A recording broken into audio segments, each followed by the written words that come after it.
AI is particular in the sense that its application for business purposes is significantly more powerful than any of the other digital changes that we had. Cloud computing, machine learning,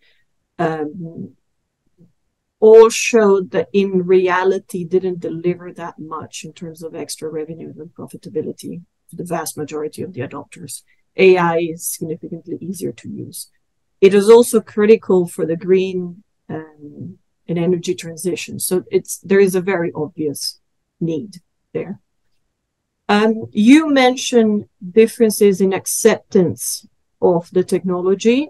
I think this is definitely where there is a lot of work that still needs to be done in terms of understanding the human impact.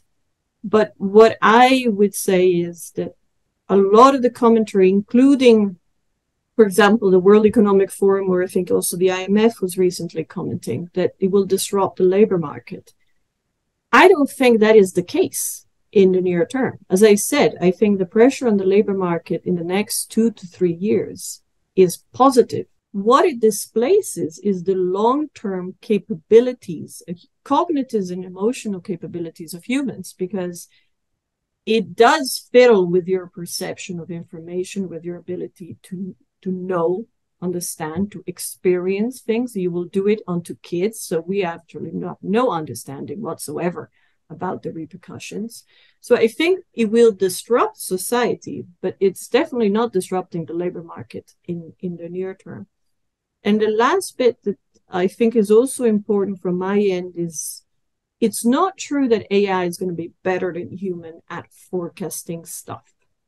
It's better than humans in the very near term statistical assessment because it has computational power. But it's not true that necessarily will be able to give you better investment advice or can predict always risks that require human behavior than others, because it has a smaller information set and it doesn't understand the why. Humans react and they choose depending also on what they think is right or wrong. There's a biological need.